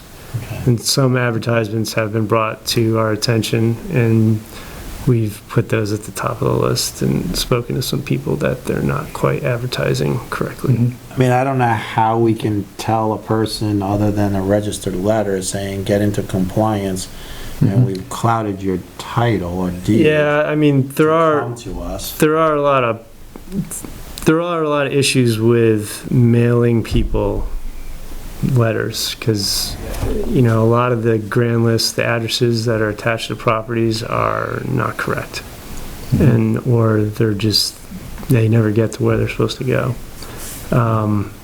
So that is a bit of an issue. I don't really know how you solve that. So the other one we did 1, 2, did we do 3 or 4 at the last meeting? Yes. And there was one person that replied back to you? Yes, Mr. Cavallo. I advised him if he wanted to be heard, he should zoom into the meeting, and I advised him to be here, but he said he could not make this meeting for some reason. So I advised him when the normal select board meetings are, and if he wishes to be heard, he should dial in and zoom into one of those meetings. And something like that there, I mean, there was somebody at the house accepting mail, so that's why we went with that. And I'm sticking with that. But I also I was glad that this was on the agenda for tonight. We as a board said for the month of June, and then we would lower fines or release or whatever. This is not like, for me, like $9,200 got knocked down to $1,500, and it's just gonna sit there forever. There should be a certain time limit that we made an offer to knock this fine down from over 10 grand down to $1,500, and then one batch was $2,500, or 2 houses with $2,500. What's a legitimate amount of time of saying, this is our offer and you have X amount of time to pay this fine? Well, I don't believe... Typically it would be 30 days. Yes, but then I'm pretty sure that means, we would have to go to court, environmental court, to get a decision handed down in order to put a lien on the property. Well, to put a formal lien, but the issue is, after 30 days, the reduction goes away, I would expect. And that's what I'm getting at. I would have to look at how our zoning regs are written. I don't think there's anything in there about that. I don't think, there's nothing in there about reducing them really either, I mean, like that. You could be correct. I'm just saying, any future people that come in to have fines relinquished, I will be making a motion that says that this offer is good for X amount of time. Otherwise, it will revert back to the fine that was there, plus all the other days that have been added on until they became, because some of them have become legit. At the last meeting, there was 3, I believe, that we reduced. One, the 1,500, and 2, the 25. Is that correct? No, there was 2 1,500s and 2 25s. Okay. That's correct. So the question is, does the board want to make a motion tonight that says that I think only one of those 4 have paid, is that correct? That's correct. Well, that was the one that was in escrow. Right. So the question is, does the board want to make another motion to say they have X amount of time from today to do it, or you're going to relinquish the reduction? So I'm going to be really fair here. I know Chet is saying like 30 days or whatever. I'm gonna say 60 days. I'm making a motion that those, fines lowered are good for 60 days from today. Otherwise, it's gonna relinquish back to what they were up until the time that they And they will continue to accrue. compliant. But doesn't the fine, if they don't address it, doesn't it? If they've come into compliance, it can't continue. That's correct. If they, have they all come into compliance? Yes. Okay, so that's not gonna continue to accrue, then it's just the amount. For these particular people. For the three in question, Right. yes. So there's probably, I So believe do we there's- want to do 60 or 30 days from today? I think with the issue that we have mail and everything else and all that, I'm trying to work so everybody comes into compliance. I think 30 days really is tough. I think 60 days is giving more and showing that this is what we're trying to do, like, you just. Right, but my question is it 60 days from today or 60 days from when we made the reduction? I'm saying 60 days today Okay, for those three you're okay with that? places. Yeah, I think that's reasonable. It does, like Jim was saying, it does take a while to get in touch with people. It's a bit of a roundabout process. Okay. No, I'm okay. You're the one that's doing this every day. So I know. if you're okay with it, I'm okay with it. No, it's fine with me. I think, we have to continue to move forward and streamline this process. The biggest thing is, when the zoning regs get redone, people have to be required to put their license number on their ad. Yes. Okay. So my That'll motion be for stands another- that for the three outstanding that we have approved for reduction, that those reductions are only in place for the next 60 days from today. Otherwise, they revert back to the $9,200. Or whatever the original fine was. Well, it was Were $9,200. they all the same? Yes. Actually, they were, the fine at the date you little did bit it, they were slightly like 12 different, something, but, because they kept accruing. Oh, They would okay. go back to From the, when the whatever letter the went out. original fine was. Until they became compliant. Correct. Okay. The 9,200 plus whatever days that they became compliant. Taking notes. Okay. All those in favor? Aye. Okay, thank you. You are welcome. And you don't have to stay now if you don't want to. Oh, no, he's got something else here. He's the zoning administrator. Oh, I'm just saying, yeah. Town financials, Chet? Well, we do have our year-end financials for the COVID year. I Overall, got two sets here I will for make some the reason. statement that I think we came out pretty good considering all of the different processes. Me too. I would, just a little side note, I have last year's delinquent tax rate on June 30th, or delinquent tax amount for the 2019 taxes. We had 178,643 delinquent last June 30th, and this past June 30th, we have 152,303. So we improved by about $25,000. So, considering what we went through, I just want to draw your attention to some items. One is in that conversation is You delinquent want years to wait taxes. for Oh, did he walk? I didn't even The know he other- went out. the Wait a other- minute, hold up, time out. the other 50% of the board. I didn't realize he walked out. He excused himself. He Okay. didn't walk out. No, I know, but I didn't realize I was focused. So we have two copies. Okay. Well, you have they're two different forms, actually. That's just the budget status report, and this is the comparative from this year to last year. Okay. So they're actually two different Okay, reports. he was saying that. I'm actually only gonna, this was just, that other one, this is just for, Yeah. comparison. Comparison. But the actual budget performance is the actual budget status report. Okay.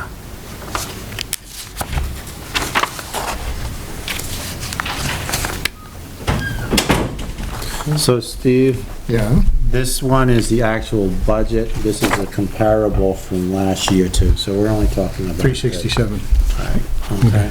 So, the 3697, yeah. yeah, from a municipal tax perspective, the one big gain we had this year was $145,000 in delinquent taxes.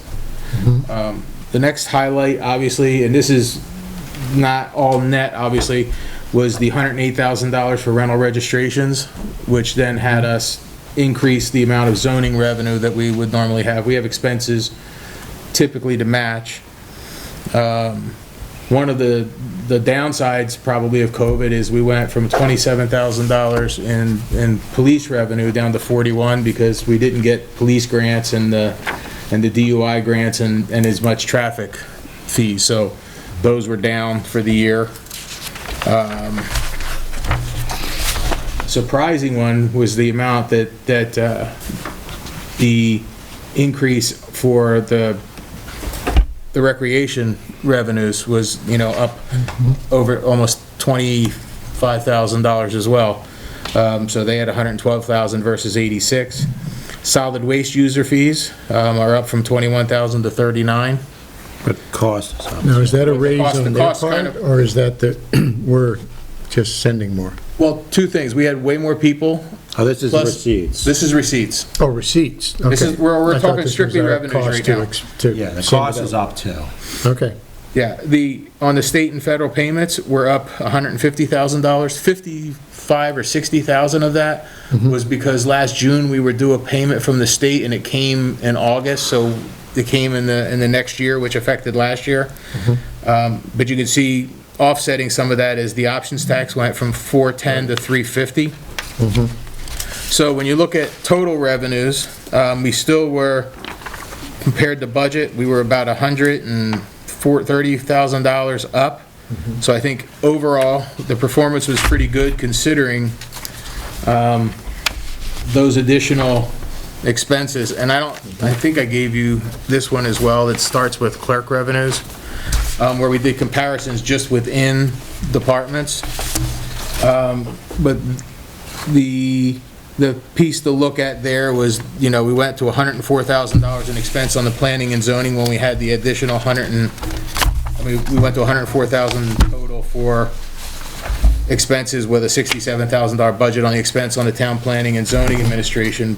And part of that, most of that, $25,000 of it is the firm we hired to do the rental registrations. So overall, we still had a positive to the town, including the assistant planner and the different processes we applied those costs to. So I would say we probably had a net gain of about $30,000 due to the rental registration program. When we do go to solid waste though, on the expense side, Yeah. we are about $20,000. We're 20,000 up. Basically, we went up revenues almost flat with what we did in expenses. But this is one was because of advertising mess up, Right. that there was $5,000 that they was putting in for every single week. Number two, the town public safety building now has dumpsters that is getting charged to here. That's correct. And in the past, the Sherburne Fire District, or the Sherburne fire Fire Department was paying out of their own budget for that. Right. So we're seeing an increase, but on that increase is because of we're using. Yeah, probably dumpsters. half of the increase is due to those other two factors. Right, so there was about a $10,000 increase in the expenses on there, and then about 5,200 of that will not occur again, because we should not be running an ad every week about $75 or whatever, or $100 for Right. telling us when. So basically, really, if we even things out, it cost us about $5,000 more because of the 10 grand extra for the other dumpsters. Right. And then the one mistake. And just a minor item, you'll notice that the workers' compensation appears to be $3,000 over budget. It was 45 versus 42. We actually had a credit discount that came in July of $6,400. There was 4 last year, so it just, because of when we received the check, That shows there. But other than that, overall expenses, I mean, you know, when you get outside of those items, our overall expenses, we're about $30,000 over budget in its entirety for the year, and our revenues were up as well. So I think overall, we have a net position at this point of 90,000 to the positive, you know, pending the audit. The audit will be starting here shortly. He's coming in the next couple of weeks, and I think the full audit is on September 7th, I believe it is. So we will get to that and see if there's any adjustments to that. Now, the one thing I do want to point out, when you think in terms of the conversation the select board had with going zero for carryover this year to make sure we're starting to build on our reserve fund, out of the net proceeds, our net position fund, we did pay $51,000 to FEMA, which that 90,000 would be reduced by, because we had to pay that return money back for the grant that they disallowed. Is Lucretia still on here?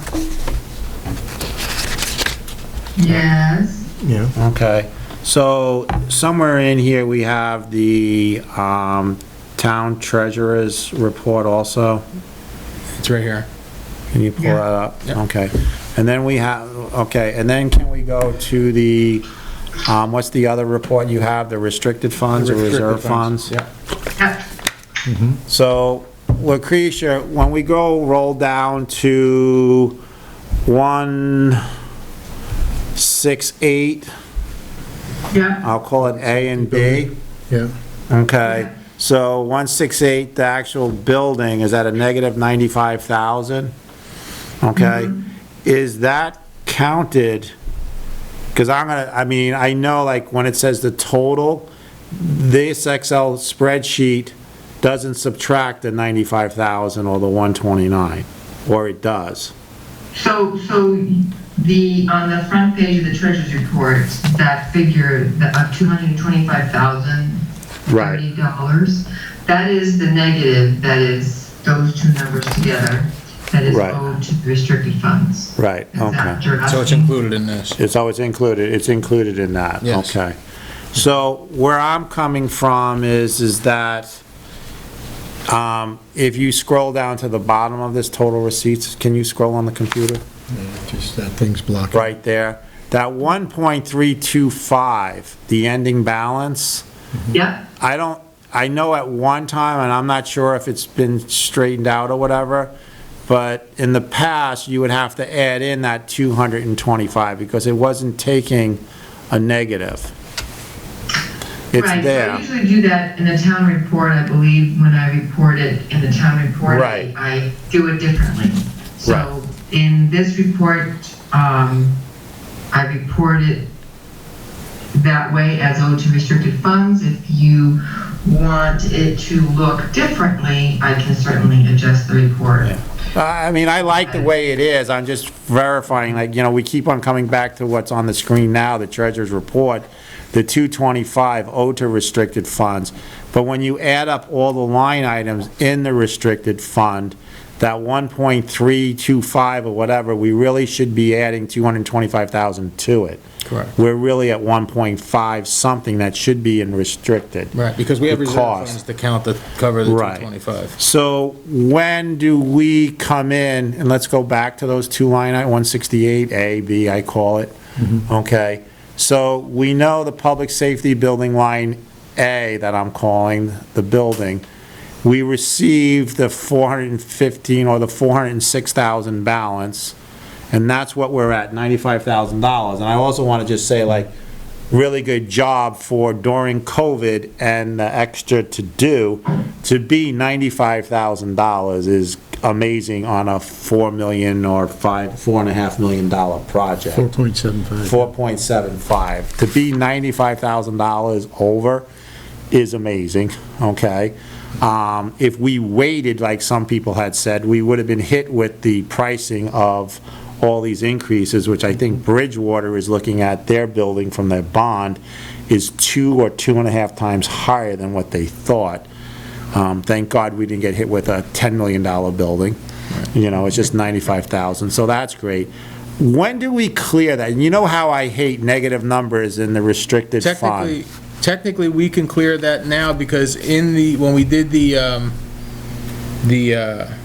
warning and in the line item, it says that the select board may use restricted funds or other methods to cover that $225,000. Technically, the select board in a short term could borrow $225,000, make it zero, and then go to, when we do the budget, to cover that money, to put it right back in to pay that off. I mean, we could do that if the rate was low enough and it made sense to do it. Right. And would it be a separate loan, or would it be added in with something else? No, I would, if we were going to do that, basically what we would do is we would go to Mascoma this month, like if I had a motion to do that, we would go to them, ask them to give us a proposal on August 3rd.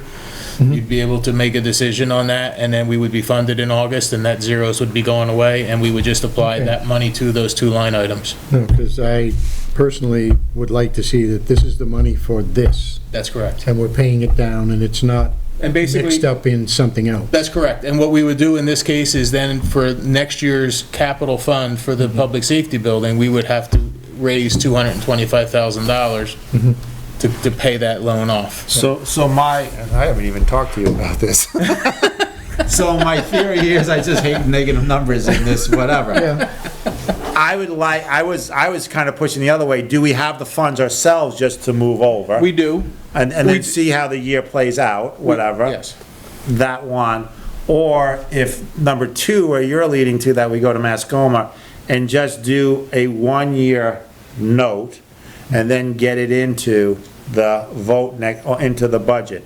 I think we have enough money to pay. Well, we have, by the audit for 2020, we currently, prior to this year, had $576,000 in reserve funds. Right. So we can then use that money to pay it over. The only issue we have is cash flow going forward.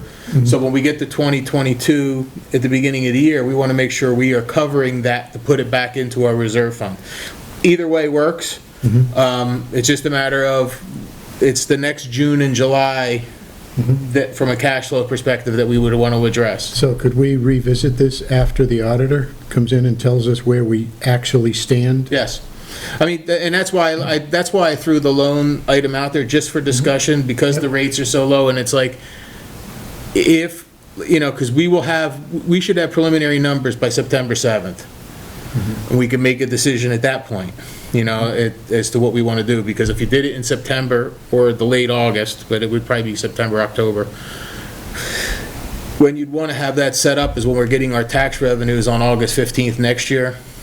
And then, so if we would put it in the budget, we would then be able to allocate it and be done with that. What I'm trying to do here is get rid of negative numbers for raising questions from. I'm being specific that the 95,000 was an overage. Right. People come to me like, I'm like, it's under 100 grand. And once I say that, then they calm down. Okay, they think we're $1 million over, or $500,000 over. We're 95,000 over budget. That's a great job on a 4.7 without COVID. Okay, I'd like to get that paid from the general fund, and then you can wait for the auditor to come, and if we need to borrow the money, then we borrow the money. And we could do that. We could do that so that when the July 30th or 31st restricted fund report comes out, it's all zeros. Right. So that's, I call 168A, Lucretia. Okay, 168B. I just want everybody, anyone that listens to this, and now that we're on PEG TV, that the $129,659.24 was nothing talked about in the budget of the bond. Right. This was equipment that we knew and we said that we had to. I just want to get it out there so it's not, okay? And I would also like us to move the 129,000 to get that to zero, and then let our auditors then tell us if we need to borrow from Mascoma for a year or whatever. Okay. So my motion is to move the funds over to make those two line items zero. Okay. Are you looking to post it to June? July. Well, do you want to post The month that you can, like now, we're in July. I was gonna say. Okay, so the June report and the treasure, the treasure. This report we're accepting as This one's is, gotta stay. All right. but I'm looking for our next move. You did this report already, and this is what we have. What I'd like to see when we come back in August is that those two line items are down to 0. So that means those payments have to be brought over. Correct. In July. Okay. All right? Okay, so Can you- can you restate your motion? My motion is 168 Public Safety Building, move $95,370.81 over to 0 it out.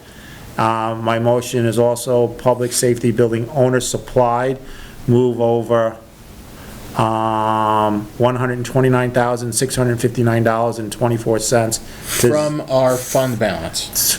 to 0 out from our fund balance. Okay. All those in favor? Aye. Can you scroll up a little bit further? Yep. There's another negative number up there.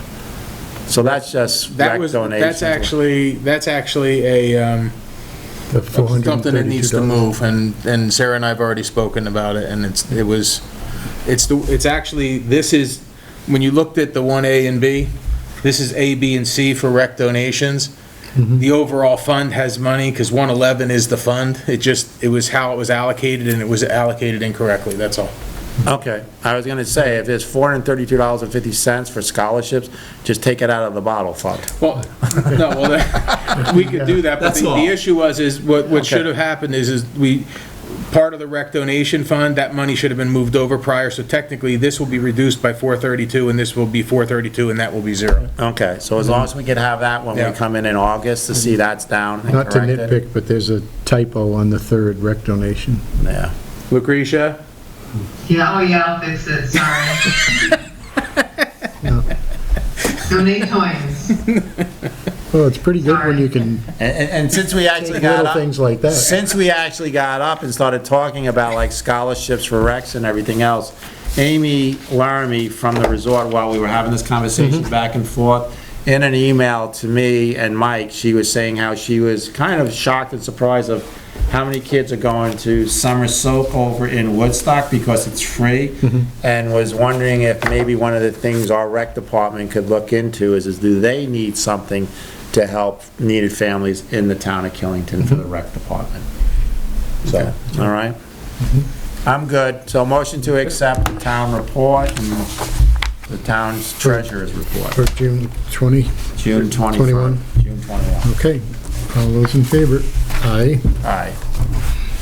Can I make a comment Sure. regarding budget?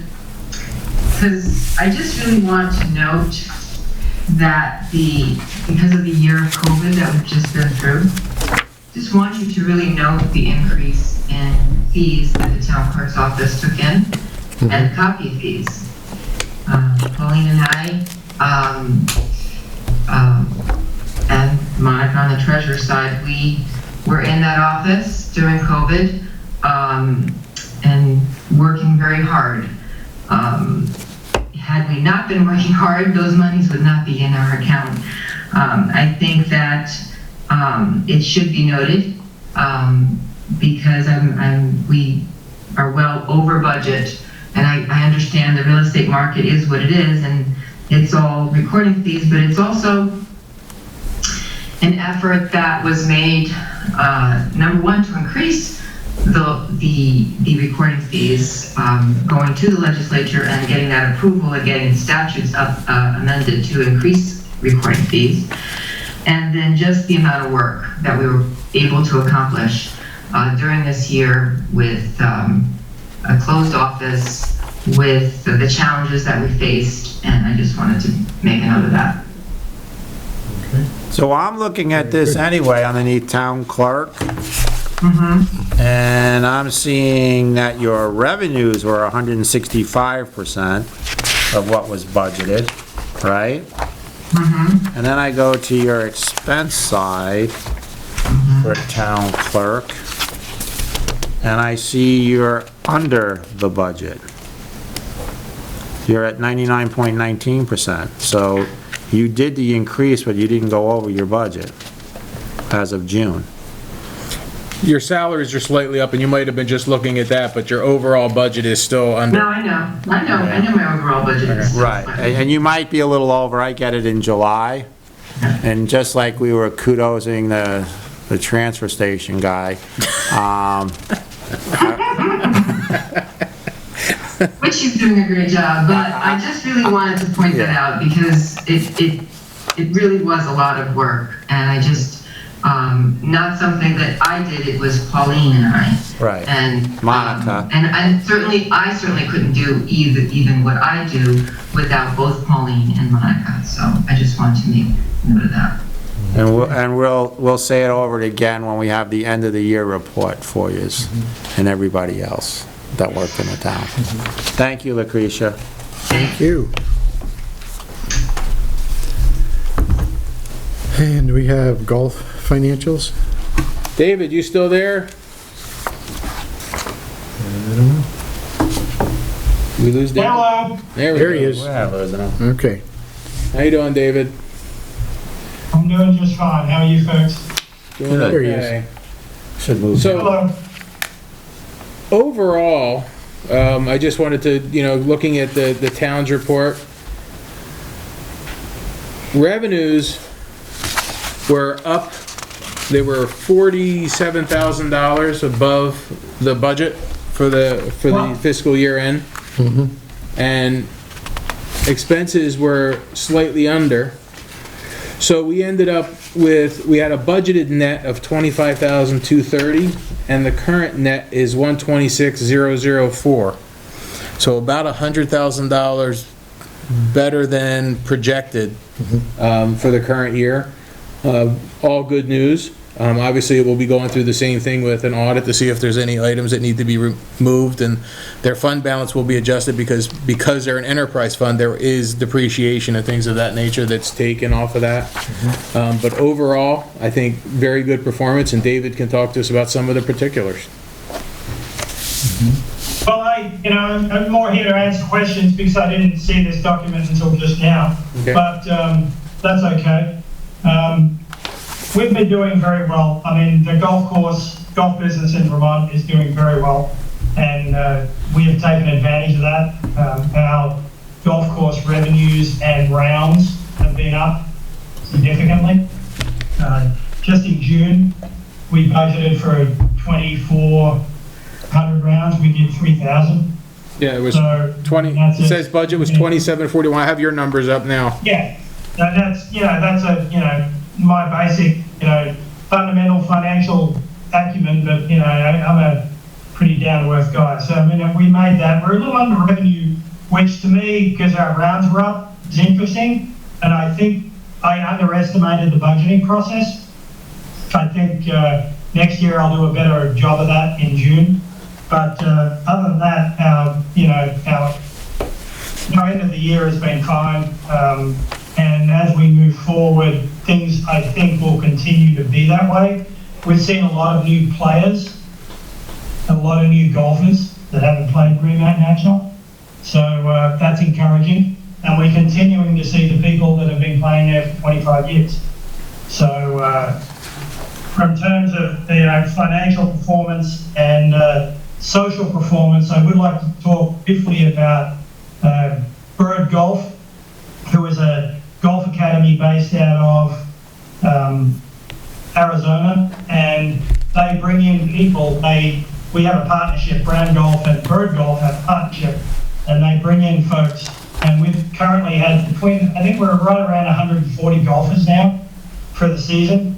And not only do they bring in direct revenue to Green Mountain National, but they bring in other revenue to Killington, because they stay there, they eat there, and they retail there. And that's been a significant increase. And that was put in place a couple of years ago, but because of COVID, it didn't happen last year. But now we're starting to see a really good, significant increase. To have 150 or so people playing at our golf course every day that come from outside the area is fantastic. And they bring in their own golf coaches, and they're sort of self-sustaining. And it's a great partnership. So that's something that we have been doing this year, and it's been very, very successful. Can you just remind us of that program? Like they come, I mean, what's the minimum stay or is there? Jim, it's basically $100 per day per student that we directly get as revenue for the golf course. But then there are also those other revenues because they all stay in the community. Oh, no, I wasn't asking what we get. I mean, on a typical person coming in for this is staying in the community 1, 2, 3 days. That's what I was getting at. Oh, exactly, yeah, so their minimum stay is 2 days. Okay. Their maximum stay is 5 days.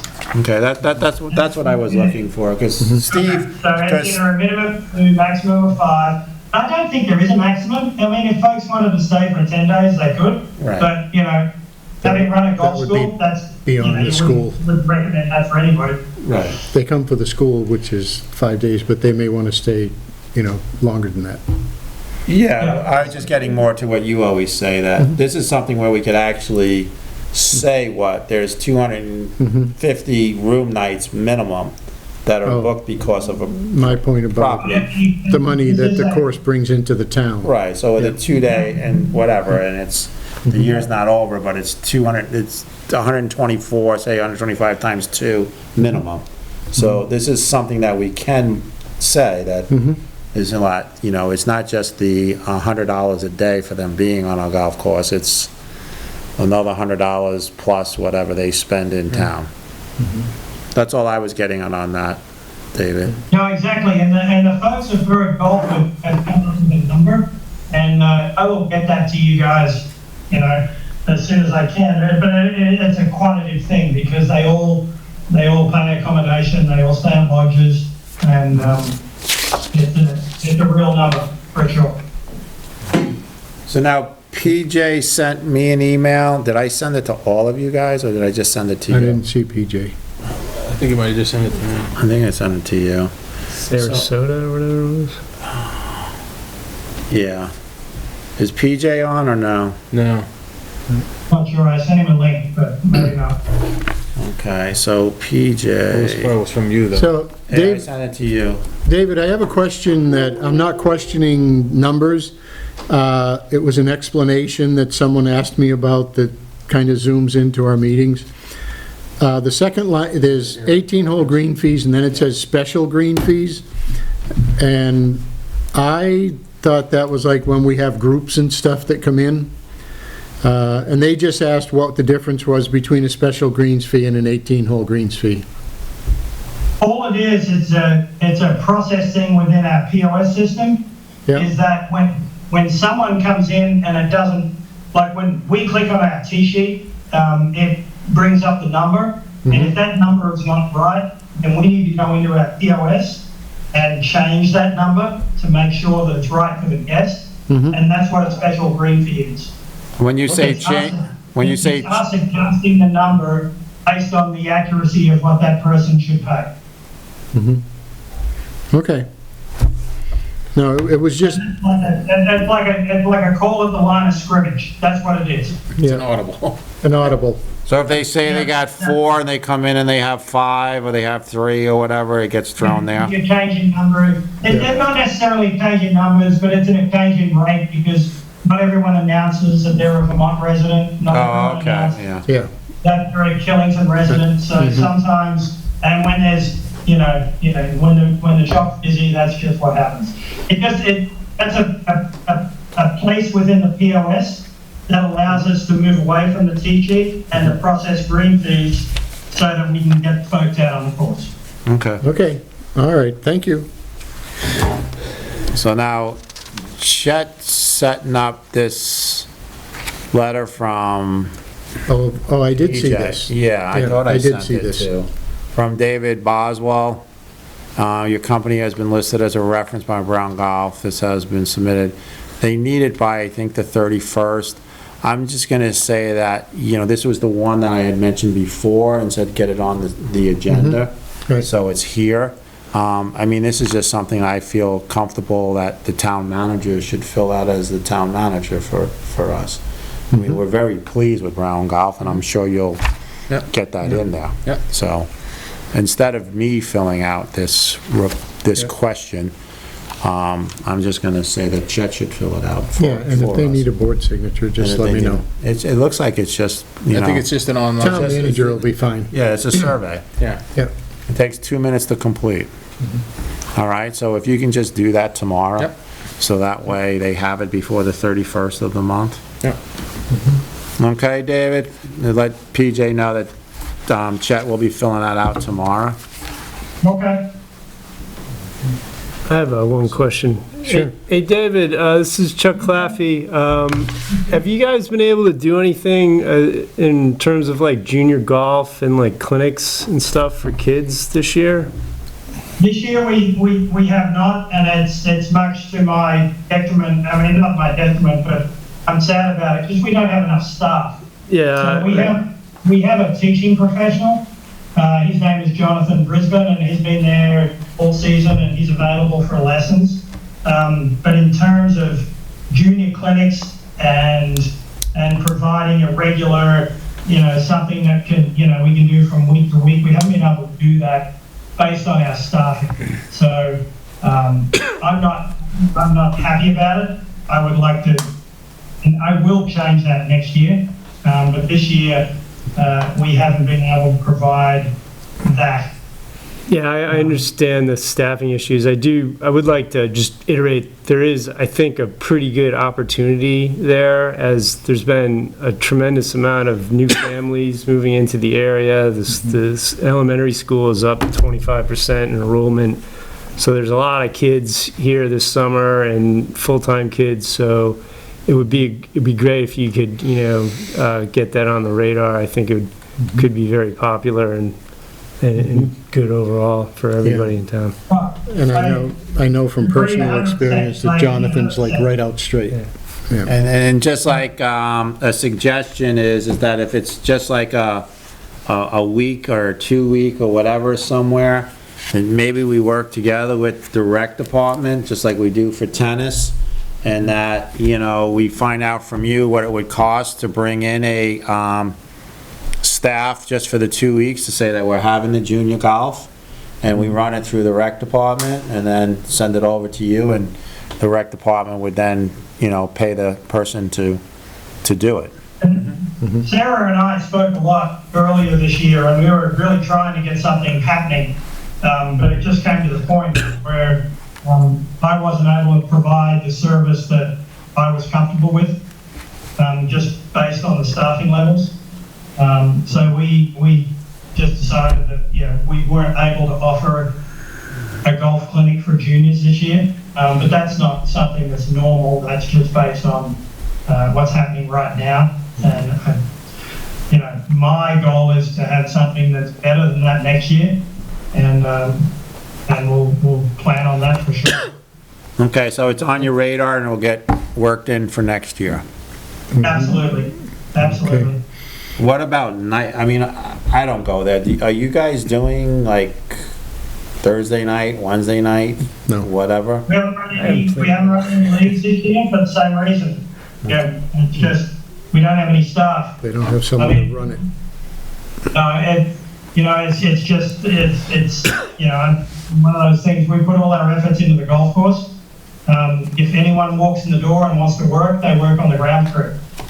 Because that's where we need it. That's our gem. That's what we're there for. So, we're trying our best to present the golf course the best we can. I'm doing 50 to 60 hours a week behind the counter and shop myself. That's fine. I'm happy to do that. But other than that, our food and beverages, we're out on the course. We have we have a lot of bev cart prominence. We're doing fine. So everything we do is around the golf course.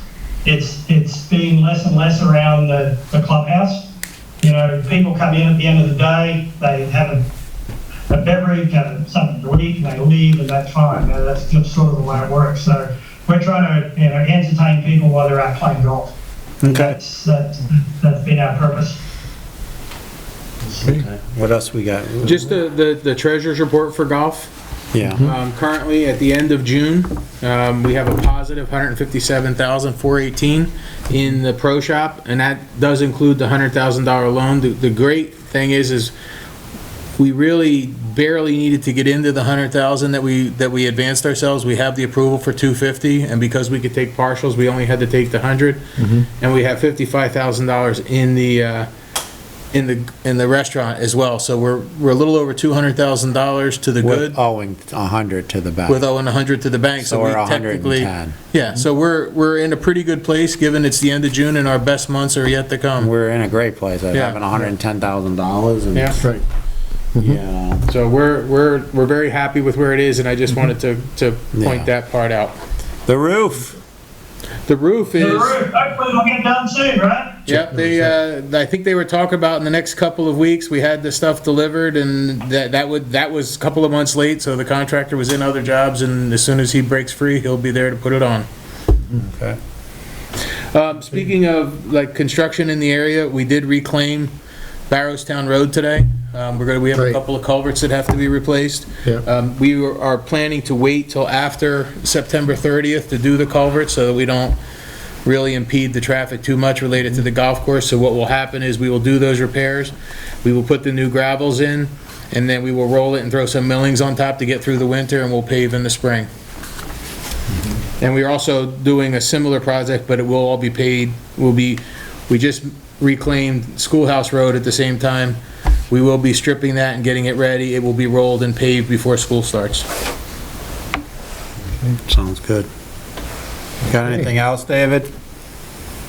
No, other than the partnership we have with Bird Golf, everything else is as normal. I mean, we're doing just fine, rolling right along, getting into the meat of the season. So for the first month of the year, July, is this weather, or you still? It's a wet July, but we probably had last Friday, what date was that, the 18th or something? We did $21,000 in revenue. We've never done $21,000 in revenue in one day. Friday was the busiest day of the year. It's the best day I've ever seen, and I've been there 4 years.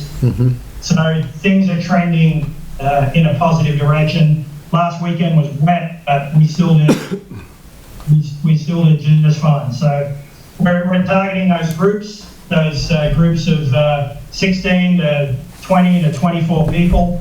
They continue to come whether it rains or not, and that's the basis of our business. Folks that come from outside the area, and we're seeing that it's continuing to happen. So, and a lot of groups that haven't been here before, which is really exciting because that gets us into the next 10 years. So that's good. Okay. Thanks a lot, David. Thank you. So I'll make a motion to accept the Green Mountain National Golf Course Budget studies. Financials for June of 2021.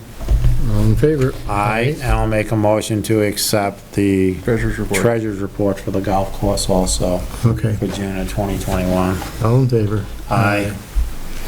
Okay, thank you, David. Thanks, Dave. Yeah, guys, have a great night. You too. Chat managers report? Yeah, just a couple brief things.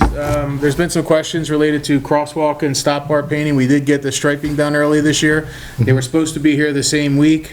They ended up having to shuffle for a couple of days, and then the rain started and everybody's behind. And talking to the paving contractor, Wilk, who was here today when they were doing the reclaiming, said that this is the first full day they've paved in a week and a half or so. So rain is definitely wreaking havoc on the painting process, but it will be done as soon as possible. East Mountain Road closure. Basically, we're just putting that out there because we're going to be doing some roadside work, and we take up half the lane at least. And what's been happening is the work that we've started doing on East Mountain Road over the last couple of weeks, the people are driving very fast and we're getting a lot of traffic. So we're talking about doing a local traffic only road closure for a couple of days so we can get caught up on the ditch work and get down through there. So we'll just close it during the work hours of the day, and only people that live in that area will use it, and others will have to go around for a couple of days. Do you need a motion for that? No, that's more of an FYI, unless you're opposed to it, but that was, It's a road construction closure, it's not closing the road per se. So is this someone from the town road crew that's going to be Ricky's directing traffic more or Well, less? we have a couple of people that will be doing flagging. We are short-staffed, so we're also struggling with the number of people we need to do flagging, things of that nature, so that's part of what's driving it. So we just want to dramatically reduce the amount of bypass traffic, because it is putting our guys at risk in some cases. Okay. Can we make it so it's just, this road is gonna be closed for work from 8:30 in the morning till 11, and then 1 to 4, and just tell people We could, know. it's hard to do the break in the middle, because Right. that does, then they don't, it gets hard to reclose it. I mean, basically, it's like, you get into arguments with yeah, people, it's 8 like, to I 2:33. live, whatever, and, Well, no, we're not gonna get into any argument, because there's not gonna be anybody monitoring the bottom. It's just, we're Yeah. gonna put the road closed sign up, put some cones up, and people will be able to, we're not gonna be physically stopping anybody. It's really just to reduce. okay. So I'm gonna go back to the crosswalk on the stop bar painting. I mean, it looks great having the yellow lines, the white lines. You know, I just get a bunch of people asking me or whatever, they cross across, they don't even know that there's a crosswalk over by Dean Hill Road anymore. You know, we're moving forward with this whole Killington Master Road Plan, and the whole idea is to try to like calm things and less whatever. I mean, if we're at the whim of whenever of these people, I mean, I get it, but we may not have these crosswalks done until September. Well, we actually had 3 contractors we talked to. One didn't respond this spring. Another one wasn't able to do it, and the one that did our road line striping was the one that was gonna do it. They were scheduled to do it the week of June 14th. And But there's like, here. I go and I drive around and there's parking lots that are getting, it's like private whatever Right. companies. I mean, We're is there paint that we can get and put down? Is it, something? Or if we're having troubles in painting, when I'm driving through Ludlow through Route, what is that, 103? Yeah, 103. 103 is the one that continues south. 100 goes up over the Yeah, mountain. 103 goes straight through. Yeah. They seem to have like red brick pavers Well, and that's, to hold the, what those are is that's stamped dyed pavement. okay. And when we do the next paving project, we can look at those possibilities. I know that Woodstock did it, but they Seems to still. last longer. Well, because that section does hold up, you can see the color difference, but they're supposed to be striped as well, so, they went like every 2 or 3 years before they got striped, because Woodstock was the first one that I saw Yeah. do that. So we're gonna look at all of those different things that we can make this work a little better, but we have talked about doing the handwork ourselves, but we will have to buy some equipment and things like that, but that's actually not the bigger issue right now, it's staffing. We're down actually 2 men right now because Bob's not back from his, We'll get in, that's Yeah. personnel. so we were down 2 at the moment, 1 that we haven't replaced, 1 retiree, we've had people filling in. Yeah. So we'll get there. Okay. Under other business, Just I a- have one thing. Do you just have one something quick else little there? thing. Yeah. This is, on May 4th, the select board approved the water loan application. And then he had said, hold off on submitting it until the state had reviewed the scope of services and the amount of money. I got that last week, I got the go-ahead, so it requires signatures, but you guys already did it on May 4th, on the last page. It's for each select board member, and Chuck was part of that motion too. Okay. That's right here. Go ahead. It was on May 4th when the approval took place.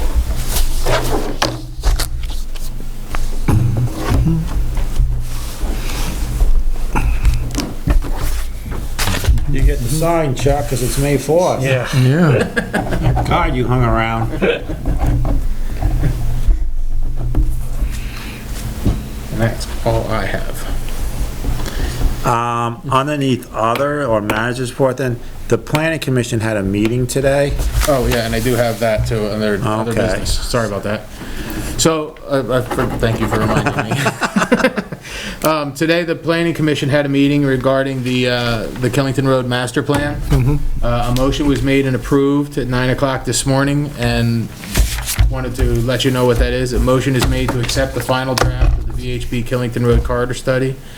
It is the Planning Commission's intent to forward this study to the Select Board so the survey and design work can be initiated and engineering services can be retained to prepare design drawings for Phase 1.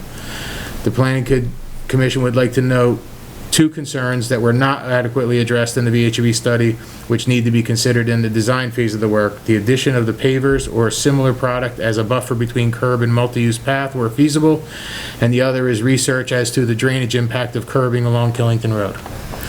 And so in this report, I think they're being very nice that there was only two that was not. Well, at this point. Steve Selbo, myself, and Chris Carr were on this group, and this is just the 3,000 foot, the 3,000 or 30,000 foot level. The design phase is gonna get into specifics. They had like a 10-foot wide grass from the bottom of Killington Road always up to the top. Like, we can't maintain that. So we're looking to like put pavers in, okay? But when we get into the design thing, and that's where some of this other stuff, Phase 1, as far as curbing, I don't even know if curbing is gonna be, there's not really businesses along there or whatever. No, basically, I would anticipate, you know, this is supposed to be for an alignment, to look at what and be able to put cost to it, and then start with a construction project, which you're gonna probably see most likely with this project, because the curb and sidewalk, when they're together, become a maintenance issue as far as snow and things like that go. You wanna have a little bit of a gap for safety and snow, but there are areas where it's gonna get pinched in just because of existing conditions. We have that currently, like as you approach Schoolhouse Road, there's areas where the paving is up against the curb, and then there's areas where we have that 4 or 5 foot buffer. And you're gonna see, I think, a similar type of methodology. I just wanna say, you know, when Steve, Chris, and I were dealing with this company, it was 10 foot, and then it just got like, well, then the businesses can shovel it all. You guys actually use your sidewalks in the wintertime? Just let the snow pile up. And we're like, no, that's why we're winter from end of October to May. So we just said, get rid of that, because you also said when we get into the design. So what do we have to do for this next phase? Well, basically. And do we have money in the budget for the next phase of Phase 1? Okay. Several answers. One is, when you accept, the plan is for the Select Board to accept the master plan as our current master plan. Right. And then we're going to basically have to put an RFP out for engineers to do the design of Phase 1. Phase 1 currently is from Route 4 to Anthony Way. Right. You know, it has a significant amount of work that we want to do there. And then we will be getting design quotes for that, and then estimates that we will have to potentially this winter look at which year it's going to happen. I would expect that the first phase was originally projected for 2024. Whether it's 23 or not, we'll see if we can move that up, because the goal was, when we did Phase 1, if you recall, in 2014, we took out the 10-year note to do from Killington Road up to West Hill. We just repaved. Was that note will be paid off, and then we would be able to bond at the same time and in a similar amount of money, and basically just replace it and be able to do that first construction project. So we'll have to look at that timing, but from a design perspective, yes, we have the money to start that process. So now, coming back to the question 1 of accepting, we turned away as 3, the original VHB that had, it had dividers in the middle and everything else. Yeah. Now we've come down to here. Right. It's been vetted through a bunch. Would you like to take a look at it? And then, so if we can get that plan. We could put it on the agenda for August 3rd. You guys would have a chance to look through it. Right. You make a motion to accept it, and then we move on to, and then you would authorize an RFP for design services for Phase 1 from from Route 4 to Anthony Way. So if you can get those two for August 3rd on there, one for us to have them to look at it and to accept it or whatever, and then 2, to get us ready for the RFP process. On that, and just on that meeting, wherever line item the funds is coming from. Right. So when people start saying, well, where's our money coming from? Well, it's there. That's it. All right? Yep. Okay. So, You all set? yeah, I'm all set. Because Jim reminded me of the rest part of my manager's report. It's okay. Do we have executive session? Well, Yes, we do. under other business first. No, this is not a big thing. I was approached by someone who, and I mentioned this to you, they would like to bring in an instructor to teach pickleball, because there's been a lot of people asking about playing. Right now, they were told they couldn't reserve a court. And what they're looking for is to reserve a court to have the instructor come in so they can tell people to show up at a certain time. And to my mind, that's something that we just talk to Sarah and say, we want to have someone that's going to come in and teach this, and we need to have, after that, whether they can reserve court time is whatever the current situation is. Okay. So this group wants to bring in on their own. On their own. And it's actually someone who lives in town in the summer, goes to Florida in the winter, has... So can you just tell Sarah to work with this person? Yeah, because basically it's just basically making it a quasi-rec program that says, okay, this is your camp time. Right, so like Is when we what it bring amounts in, to. what's his name, Right. from tennis or Same thing. whatever. It basically Right, it's works similar the to the same way. tennis camp. But it's not a town run, it Correct. is, so. Okay. So No, just this straighten is that just- out with. Yep. And the request was just for reserved time to bring in an instructor, Right. so that they could know what time they're doing it, All right. okay? And Kurt that, Peterson raised his hand. okay. What was that? I don't know. That was the only other business I have. Kurt, what are you doing? What's up, Kurt? I have a question, Yeah? and actually maybe more than one question. So I unfortunately was unable to sign my way in until 6:10, and by then you'd already went through 7. So I missed Chuck's resignation discussion. Oh, And I assume that because it went so fast, all you did was accept the letter? Well, we had no option. Chuck doesn't live in town anymore. And my question about that is, what's the process for someone taking Chuck's place? So, Steve, I have never gone through this, and Steve Finneran here was actually one that was appointed through this process. So I see that we have executive session for personnel, Yeah. and I'm expecting to go in for that and maybe something else, and I also would like to go in for contracts, because I would like to find out in personnel discussion of what we have to do. so Kurt, what happens in this case to replace Chuck's seat is the select board, we will have a discussion of people that may be interested in the position, and we can name someone to fill in until the March election. And at that point, whatever they decide, whether they say that's enough or if they want to run again, they would have to run in the March election. But this is only to get us from now until March. You're muted, Kurt.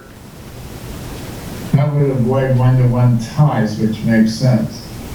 So, so it's an acting select person. And how much of Chuck's term was left to be served? Chuck was up for re-election this March. Okay, so this is just a real short-term acting job. That's correct. Do Yep. you have a list of people who are interested?